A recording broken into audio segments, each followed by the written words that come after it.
Students, स्वागत है आपका एक बार फिर से हमारे LLTC यूट्यूब चैनल पे। आज हम लोग शुरू करने वाले हैं एक नई यूनिट जिसका नाम है जेनेटिक्स। आप सभी लोग जानते हैं कि जेनेटिक्स का जो यूनिट है, यह यूनिट हर कम्पिटिटिव पॉइंट ऑफ व्यू से, medical competitive point of view से बहुत ही इम्पोर्टेंट यूनिट होता है। इस यूनिट में हम लोग पढ़ेंगे दो chapters, principle of inheritance and variation, और सेकेंड हमारा चैप्टर है molecular basis of inheritance. Principle of inheritance and variation आज हम लोग पढ़ने वाले हैं। आज से शुरू करते हैं। उससे पहले जेनेटिक्स है क्या, इसके बारे में कुछ जान लेते हैं कि जेनेटिक्स जो टर्म है, जेनेटिक्स जो यूनिट है, ये यूनिट एक्चुअल में कहता क्या है, इसका अर्थ क्या होता है। चलिए, जेनेटिक्स है क्या एक्चुअल में। तो जेनेटिक्स एक ब्रांच है स्टडी करने का, जो हम बायो ब्रांच करते हैं। पूरी की पूरी जो जीव विज्ञान है, बायोलॉजी है, इसको जब हम स्टडी करते हैं तो स्टडी करने का के दौरान हमें अलग अलग सेगमेंट मिलते हैं, अलग अलग ब्रांचेज मिलते हैं। तो उन्हीं में से एक ब्रांच है जेनेटिक्स। तो इस ब्रांच में हम लोग पढ़ते क्या हैं, जो प्रिंसिपल है इनहेरिटेंस और वेरिएशन के बारे में पढ़ते हैं। वैसा ब्रांच जिसमें हम इनहेरिटेंस और वेरिएशन को स्टडी करते हैं, उसी को जेनेटिक्स कहते हैं। That is the study of inheritance and variation are known as genetics. Inheritance and variation, ये इनहेरिटेंस और वेरिएशन है क्या। इनहेरिटेंस कहने का अर्थ ये है कि जो पेरेंट होते हैं, जो भी पेरेंट हैं, पेरेंट से जो उनका जो अगर पेरेंट रिप्रोडक्शन करते हैं तो अपनी संख्या में इंक्रीजमेंट करते हैं, तो जो भी उनके ऑफ स्प्रिंग आएंगे, उनमें कुछ ना कुछ क्वालिटीज़ होंगी जो कि पेरेंट का क्वालिटीज़ होंगी। तो जो पेरेंट की जो क्वालिटीज़ है, जो कैरेक्टर्स है, उनका उनके ऑफ स्प्रिंग तक जो ट्रांसफ़र होने का जो प्रोसेस होता है, उसी को हम लोग इनहेरिटेंस कहते हैं। दैट मीन्स एक ऐसा प्रोसेस जिसके ज़रिए जो पेरेंट की कैरेक्टर्स है वो ऑफ स्प्रिंग तक ट्रांसफ़र होती है, उसी प्रोसेस को हम इनहेरिटेंस कहते हैं। वेरिएशन क्या है। वेरिएशन कहने का मतलब कि बदलाव, परिवर्तन। अगर हम दो इंडिविजुअल को कंपेयर कर रहे हैं, दो इंसान को, दो ऑर्गेनिज्म, इस दुनिया में कोई भी दो ऑर्गेनिज्म है, इनको ले लेते हैं, लेकिन हाँ, जो कंपैरिजन करेंगे वो थोड़े इस बेसिस पे लेकर चलेंगे कि जो उनकी जो भी हम ले रहे हैं लेवल, वो सेम लेवल के होने चाहिए, अर्थात कि सेम स्पेसीज के होने चाहिए।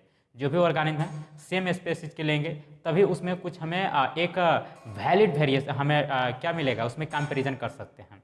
ऐसा ना हो कि हम किसी एक प्लांट को ले लेते हैं और किसी एक एनिमल को ले लेते हैं, तो उसमें कोई वैलिड कंपैरिजन ना हो जाए, नहीं हो पाएगा। इसलिए हमें वैलिड कंपैरिजन करने के लिए क्या करना होगा, हमें सेम स्पेसीज के लेंगे, सेम स्पेसीज के दो मेंबर को लेंगे, किसी भी दो मेंबर को, और उन दोनों को एक साथ लाते हैं। तो उन दोनों को साथ जब एक साथ लाते हैं, उन दोनों को कंपेयर करते हैं, तो जो कंपैरिजन के दौरान जो हमें डिफरेंसेज मिलते हैं दोनों इंडिविजुअल के बीच में, उन्हीं डिफरेंसेज को हम वेरिएशन कहा करते हैं। ओके, दैट मीन्स इनहेरिटेंस क्या है हमारा। इनहेरिटेंस की बात करें, inheritance, what are the inheritance? That means the process of transfer, the process of being transfer of characters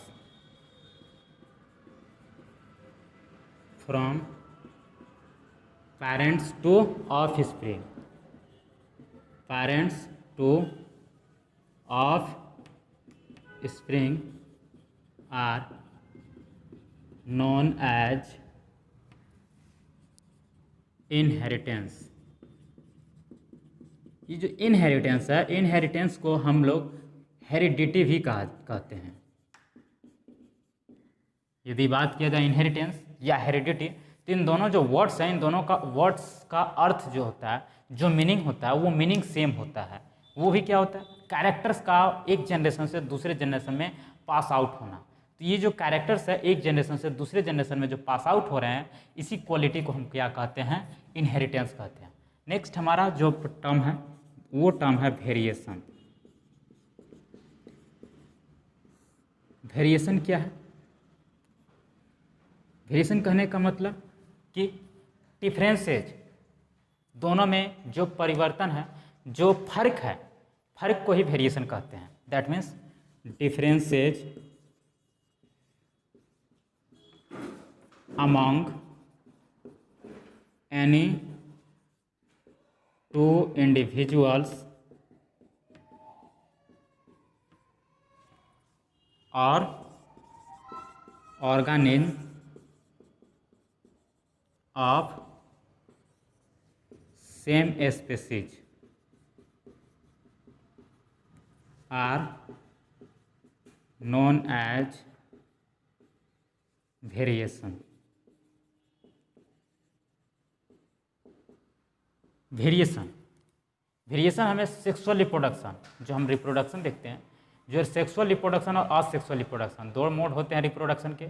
जो असेक्सुअल रिप्रोडक्शन होता है उसमें वेरिएशन बहुत कम होता है, ना के बराबर होता है। कभी कभी जब म्यूटेशन होता है तभी उसका रिजल्ट के कारण उनमें वेरिएशन होता है, नहीं तो जो भी जितने भी ऑफ स्प्रिंग होते हैं, जितने भी उनकी जो पॉपुलेशन होती है, वे सभी एक जैसे ही होते हैं। लेकिन अगर सेक्सुअल रिप्रोडक्शन की बात करें तो सेक्सुअल रिप्रोडक्शन में हर स्टेप पे क्रॉसिंग ओवर होता है, हर जनरेशन में एक बार क्रॉसिंग ओवर होता ही है। ये जो क्रॉसिंग ओवर है, क्रॉसिंग ओवर ही लीड करता है वेरिएशन को।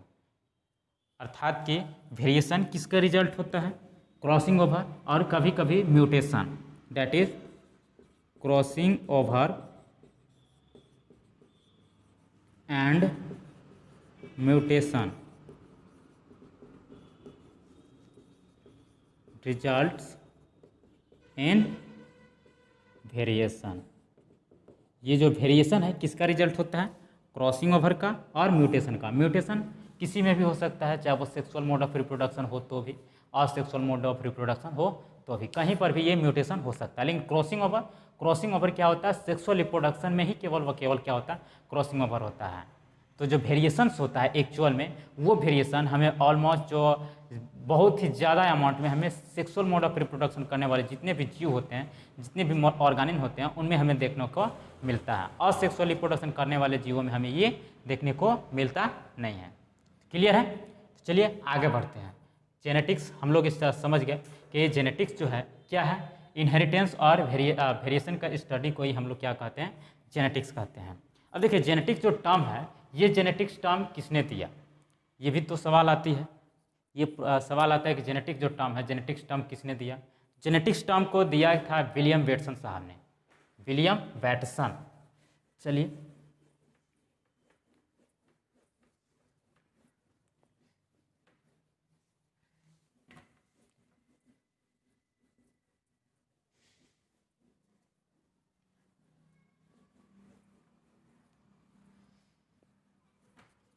दैट इज हम कह सकते हैं term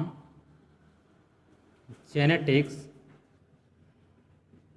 was coined by William Bateson. और ये जो विलियम बेटसन है, इन्होंने इस टर्म को क्वाइन किया था 1906 में। और ये भी कुछ क्वालिटीज़ देकर गए थे, अपने कुछ थेसिस देकर गए थे। इसी कारण इन्हें मॉडर्न जेनेटिक्स का फादर भी बोला जाता है। और वैसे फादर तो किन्हें कहा जाता है? ग्रेगर जॉन मेंडल साहब को तो क्या कहा जाता है? फादर ऑफ जेनेटिक्स बोला जाता है। दैट इज हम क्या कह सकते हैं? फादर ऑफ जेनेटिक्स किनको कहा जाता है? Gregor John Mendel. Gregor John Mendel, इनके बारे में हम लोग प्रीवियस क्लास से ही, बहुत पहले से ही पढ़ते आ रहे हैं। जो अनुवांशिकी है, अनुवांशिकी का फादर अर्थात कि जेनेटिक्स का जो फादर हो, उनका जो श्रेय है वो ग्रेगर जॉन मेंडल साहब को दिया जाता है। अब ये जो विलियम बेटसन है, विलियम बेटसन साहब जो जेनेटिक्स जो टर्म लाए थे, इसी के अकॉर्डिंग इन्हें कभी कभी फादर ऑफ मॉडर्न जेनेटिक्स भी कहा जाता है। अर्थात कि हम क्या कह सकते हैं? फादर ऑफ मॉडर्न जेनेटिक्स किन्हें कहा जाता है? William Bateson. William incubation. कुछ और भी टर्म्स हैं, जैसे experimental genetics, father of experimental genetics,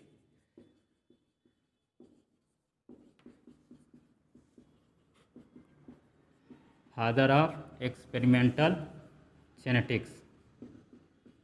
ये जो श्रेय है ये जाता है थॉमस हंट मॉर्गन साहब को, Thomas Hunt Morgan, TH. Morgan, जिन्हें हम शॉर्ट में कहते हैं।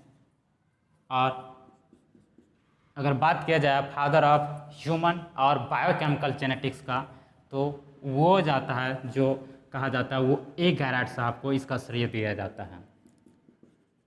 फादर ऑफ बायोकेमिकल और human genetics, A. Garrod. Father of human genetics और बायोकेमिकल जेनेटिक्स का जो श्रेय है वो ए. गैराट साहब को जाता है। तो ये था हमारी जो कुछ कह सकते हैं बेसिक नॉलेज अबाउट जेनेटिक्स। अब हम लोग शुरू करेंगे हमारी जो चैप्टर्स हैं, principle of inheritance and variation. अब हम लोग यहाँ से शुरू करने वाले हैं। चलिए अब समझते हैं कि आप लोग इतना क्लियर हो गए होंगे। चैप्टर अब शुरू करते हैं। चैप्टर है क्या? Principle of inheritance and variation. वही जो हम लोग प्रीवियस क्लास से ही पढ़ते आ रहे हैं। मेंडल साहब, ग्रेगर जॉन मेंडल साहब के बारे में। ग्रेगर जॉन मेंडल साहब ने अपना एक्सपेरिमेंट जो दिया था पी प्लांट के ऊपर, मटर का पौधा के ऊपर अपना एक्सपेरिमेंट किया था, और उसी एक्सपेरिमेंट से उन्होंने अपने कुछ रिजल्ट्स दिए थे। उसी रिजल्ट को हम लोग आगे पढ़ने वाले हैं। एक चीज़ और, जो मेंडल साहब या इस दुनिया में मेंडल साहब का जो लॉ है उसको क्या किया गया, एक्सेप्ट किया गया। लेकिन उनसे भी पहले ये जो आर्टिफिशियल जो क्रॉस ब्रीडिंग है, जेनेटिक ब्रीडिंग, जेनेटिक क्रॉसिंग, उनसे भी पहले एक और रिसर्चर थे जिनका नाम था जोसेफ कॉलर्यूटर। जोसेफ कॉलर्यूटर, उन्होंने भी ये एक्सपेरिमेंट का क्या किया था, डन किया था। लेकिन उनका जो थेसिस था, जो उन्होंने प्लांट एक्चुअल में जो सेलेक्ट किया था, वो प्लांट उन्होंने बाय द वे कहिए कोइंसिडेंटली उन्होंने गलत तरीके का प्लांट सेलेक्ट कर लिया था। क्यों? क्योंकि उन्होंने जो सेलेक्ट किया था टोबैको प्लांट का। लेकिन टोबैको प्लांट में होता है क्या है कि उन्होंने जो एक्सपेरिमेंट किया, टोबैको प्लांट में हाईली लिंकेज होता है, लिंकेज बहुत ही ज़्यादा शो होता है, जिसकी वजह से उनका जो रिजल्ट क्या हो गया, चेंज हो गया। रिजल्ट जो उनका आया वो वही रिजल्ट सबके साथ ऐसा नहीं होता है। दैट मीन्स उनके बारे में भी जानते हैं कि जो जोसेफ कॉलर्यूटर साहब हैं, उन्होंने भी जो टोबैको का स्ट्रेन है, टोबैको के अलग अलग तरह के स्ट्रेन जो होते हैं उनके ऊपर रिसर्च किया, उसके ऊपर एक्सपेरिमेंट किया। लेकिन उनका जो एक्सपेरिमेंट जो था, उसका जो रिजल्ट जो उन्हें मिला, वो रिजल्ट उन्हें इंटरमीडिएट टाइप का मिला था, जिसके कारण उन्होंने बता दिया अपना जो पोस्टुलेट्स था, वो पोस्टुलेट्स उन्होंने एक लाइन में दे दिया कि जो भी जितने भी इस दुनिया में जो ऑर्गेनिज्म होते हैं, इस दुनिया में जितने भी ऑर्गेनिज्म होते हैं, उन सब के जो ऑफ स्प्रिंग होती हैं, तो ऑफ स्प्रिंग में जो भी जेनेटिक्स की जो कंट्रीब्यूशन होती है, वो फादर और मदर अर्थात कि जो दोनों पेरेंट्स होती हैं, उन दोनों पेरेंट्स का जो कंट्रीब्यूशन होता है आइडेंटिकल कंट्रीब्यूशन होता है। और उन जो ऑफ स्प्रिंग होते हैं उन दोनों के इंटरमीडिएट होते हैं, intermediate quality. That means father की जो हाफ क्वालिटी है, जो क्वालिटी है वो हाफ, और मदर की जो क्वालिटी है वो हाफ, दोनों को एक साथ लेकर के आकर के और दोनों को एक साथ इंटरमीडिएट वे में शो करते हैं। लेकिन ऐसा तो पॉसिबल है नहीं। अर्थात कि अगर ह्यूमन का एग्जाम्पल लें तो ह्यूमन में क्या होता है, ह्यूमन में या तो जो या तो मेल होते हैं या तो फीमेल होते हैं, इंटरमीडिएट का तो संख्या बहुत कम होता है। तो अर्थात कि और उन्होंने जो यूनिवर्सली लॉ दे दिया कि सभी के सभी क्या होते हैं, इंटरमीडिएट होते हैं। लेकिन सभी के सभी तो ऐसे होते नहीं हैं, क्या होते हैं, या तो मेल होते हैं या तो फीमेल होते हैं। इसीलिए उनका ये जो लॉ है, ये जो पोस्टुलेट था, ये यूनिवर्सली एक्सेप्ट नहीं किया गया। हालांकि मेंडल साहब के बारे में भी वही बात है, मेंडल साहब जो है कि जो अपना थ्योरी देकर गए, उस समय जो अपना पोस्टुलेट्स देकर गए, वो उस वक्त पर उन्हें वो ख्याति नहीं मिल पाई। बाद में उन्हें इस अपना जो थीसिस था, उस थीसिस का उन्हें ख्याति मिला। उनका सही में कहा गया कि हाँ, उन्होंने भी जो कह करके गए थे वो सही था। उनके मरने के बाद उन्हें ये ख्याति प्राप्त हुआ, ये प्रसिद्धि हासिल हुई। That is Joseph Kolreuter. सबसे पहले किसकी बात करते हैं? Joseph Kolreuter. इन्होंने जेनेटिक क्रॉस को डन किया, ब्रिंग किया। brings the genetic cross for first time। सर्वप्रथम इन्होंने रिकॉर्ड के जरिए ऑन द रिकॉर्ड इन्होंने जेनेटिक क्रॉस को डन किया। और ये जो इनका जो समय था जब इन्होंने क्रॉस किया वो था 1761 टू 66। इस पीरियड में, इस ड्यूरेशन में इन्होंने क्या किया, ये जो जेनेटिक क्रॉस है इसको कंप्लीट किया, इस पर रिसर्च किया। इन्होंने रिसर्च किस पर किया था? टोबैको,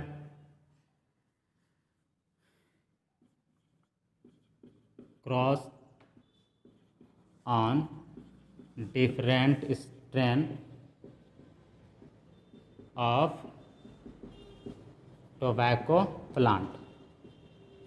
टोबैको प्लांट की जो अलग अलग जो स्ट्रेन होती है उसी स्ट्रेन पर इन्होंने अपना एक्सपेरिमेंट किया था। और इन्होंने जो रिजल्ट जो पाया, इस रिजल्ट में इन्होंने क्या पाया कि जो ऑफ स्प्रिंग होते हैं, वो ऑफ स्प्रिंग में जो पेरेंट्स होते हैं, पेरेंट्स का जो क्वालिटीज़ होती है, उनकी क्वालिटीज़ का इक्वल कंट्रीब्यूशन होता है। That means 50% from parent, male parent और 50% फ्रॉम फीमेल पेरेंट। और उसके साथ साथ जो कंट्रीब्यूशन तो होता ही है, लेकिन वो जो ऑफ स्प्रिंग होते हैं वे ऑफ स्प्रिंग इंटरमीडिएट वे में, अर्थात कि वो फादर की क्वालिटी और मदर की क्वालिटी एक साथ क्या करते हैं, एग्जिबिट करते हैं। ये रिजल्ट जोसेफ कॉल साहब दे करके चले गए।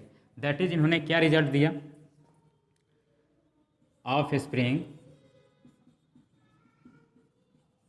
exhibits identical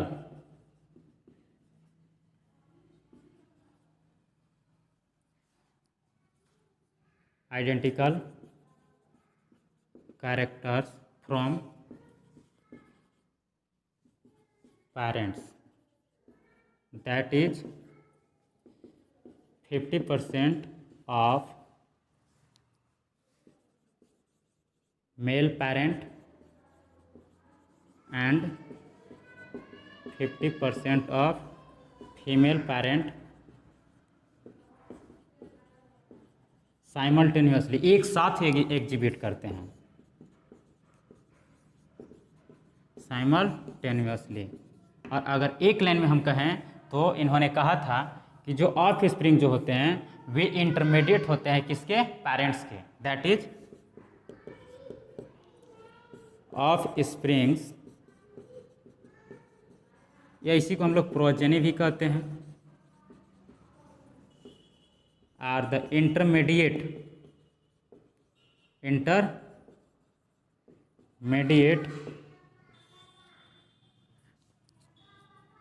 of both parent.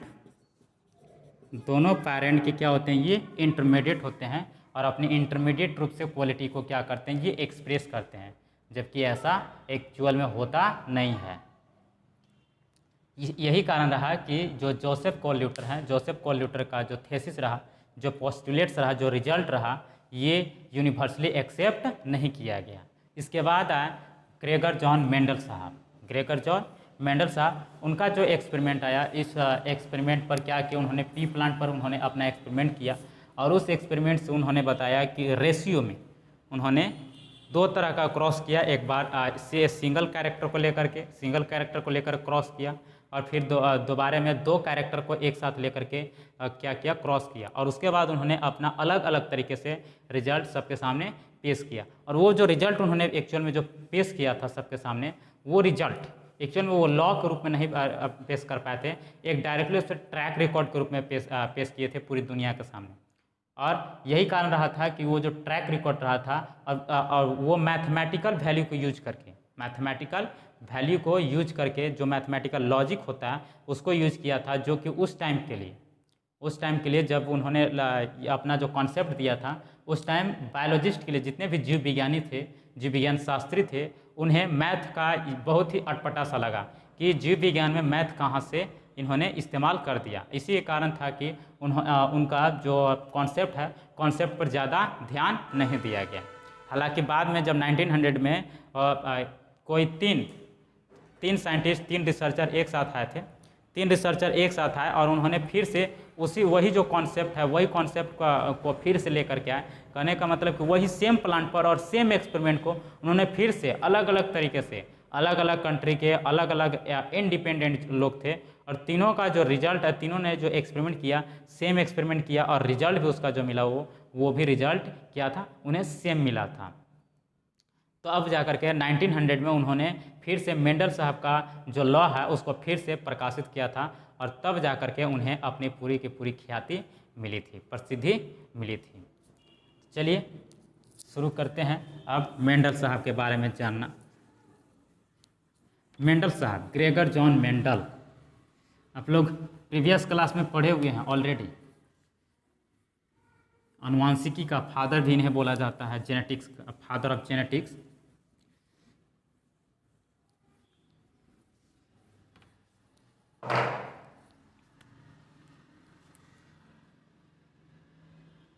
Gregor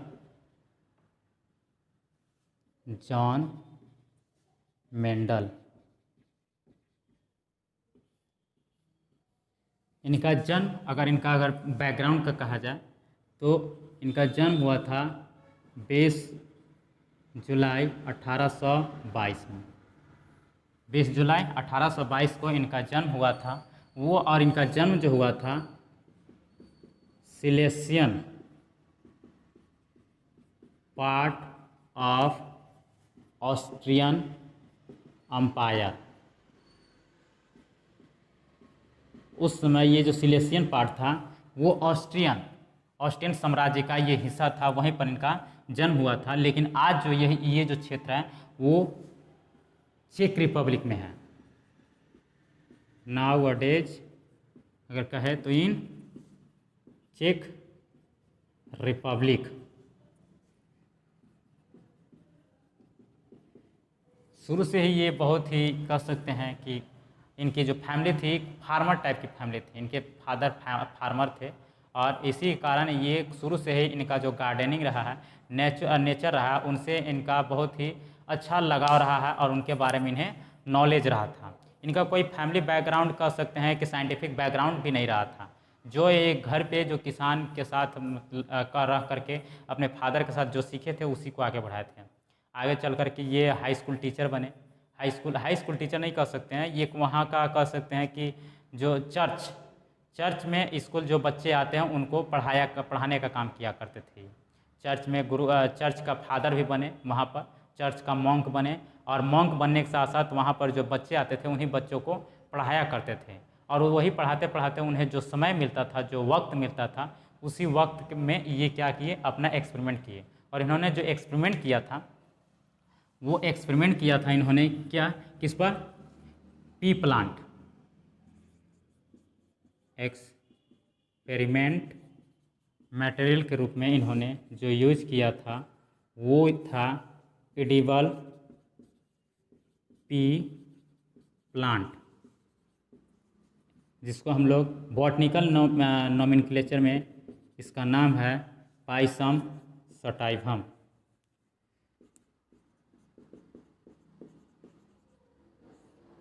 Pisum sativum, P plant का बॉटनिकल नेम क्या, पाइसम सटाइवम। इसी प्लांट पे इन्होंने अपना एक्सपेरिमेंट किया था।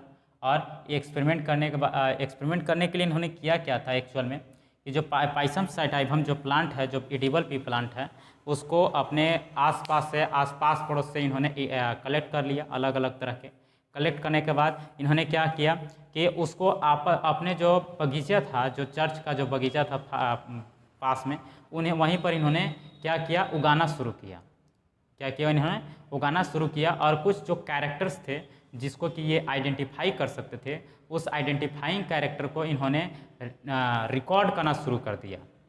अपने नोटबुक पे नोट करना शुरू कर दिया और लिखते हुए हर जनरेशन वाइज क्या किया इन्होंने, generation to step wise, generation wise इसका हर तरह का, उसमें किस तरह के ऑफ स्प्रिंग आ रहे हैं, किस तरह के सीड आ रहा है, किस तरह की फ्लावर आ रही है, किस तरह की क्या पॉड आ रहा है, पॉड का शेप क्या है, कलर क्या है, सीड का शेप क्या है, कलर क्या है, फ्लावर का कलर क्या है, फ्लावर की पोजीशंस क्या है, स्टेम जो प्लांट है जो पी प्लांट है, पी प्लांट की जो स्टेम है, स्टेम की हाइट क्या है, कितनी किस तरह की हाइट वाली है, टॉल है या ड्वार्फ है, ये सारे के सारे रिकॉर्ड को इन्होंने अपनी नोटबुक में रिकॉर्ड करने का काम किया।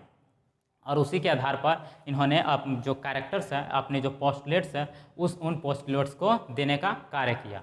और फिर इन्होंने वो जो पोस्टुलेट्स है अपने आसपास जो लोकल कह सकते हैं, लोकल जो मैगजीन है, लोकल मैगजीन में पब्लिश किया था। अब लोकल मैगजीन में पब्लिश करने की वजह से ये क्या हुआ कि इनका जो मैगजीन था वो लोकल मैगजीन, जो कह सकते हैं क्षेत्रीय मैगजीन था। तो क्षेत्रीय मैगजीन जो किसी एक सीमित क्षेत्र के अंतर्गत ही इनका जो लॉ है, जो पोस्टुलेट था, जो रिसर्च था, वो रिसर्च रह गया, जिसकी वजह से यूनिवर्सली ये जो सर्कुलेट नहीं कर पाया। और दूसरी बात ये जो था कि इन्होंने जो अपना एक्सपेरिमेंट दिया था उसमें इन्होंने मैथमेटिक्स का यूज किया था। जो ट्रैक रिकॉर्ड रहा है, ट्रैक रिकॉर्ड को मैथमेटिक्स में यूज, मैथमेटिक्स की सहायता से उसको एक लॉ के जरिए दिया, जो कि मैथमेटिक्स सभी के लिए अलग अटपटा टाइप लग रहा था और इन्हें वो प्रसिद्धि नहीं मिल पाई। कहा गया कि आप ये जो मैथमेटिक्स है, मैथमेटिक्स को यूज नहीं कर सकते हैं। और दूसरी बात, इन्होंने एक और वर्ड इस्तेमाल किया था, वर्ड्स था वो फैक्टर। और फैक्टर के बारे में पूछा गया कि फैक्टर क्या है, आप जो फैक्टर कह रहे हैं ये फैक्टर असल में है क्या। तो ये फैक्टर के बारे में वो जो है से कि एक कोई फिजिकल प्रूफ नहीं दे पाए। वही फैक्टर जिसे हम आज जीन के रूप में जानते हैं। तो जो जीन के रूप में आज हम जानते हैं उसको मेंडल साहब ने फैक्टर के नाम से क्या किया था, इंट्रोड्यूस किया था। और फिर इनका डेथ हो जाता है 6 जनवरी 1884 को, 6 जनवरी 1884 को इनका डेथ हो जाता है। यही इनका लाइफ स्टाइल रहा, पूरी की पूरी लाइफ हिस्ट्री। बाइसेप्स सर्टाइवम पर इन्होंने अपना एक्सपेरिमेंट किया, जिसका क्रोमोसोम नंबर अगर कहा जाए तो 2n = 14 होता है। इन्होंने एक्सपेरिमेंट किया था। अब एक्सपेरिमेंट जो किया तो इन्होंने कह सकते हैं कि जो पूरी की पूरी एक्सपेरिमेंट है, उस एक्सपेरिमेंट को पूरी की पूरी ट्रैक रिकॉर्ड के रूप में रखा था। यही इनका कह सकते हैं कि एक एडवांटेज रहा है। क्या रहा? एडवांटेज रहा है। चलिए सबसे पहले आप लोग इतना नोट कर लीजिए, इसके बाद आगे बढ़ते हैं।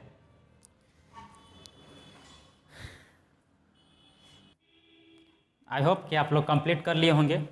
तो आज के इस सेशन के लिए इतना ही।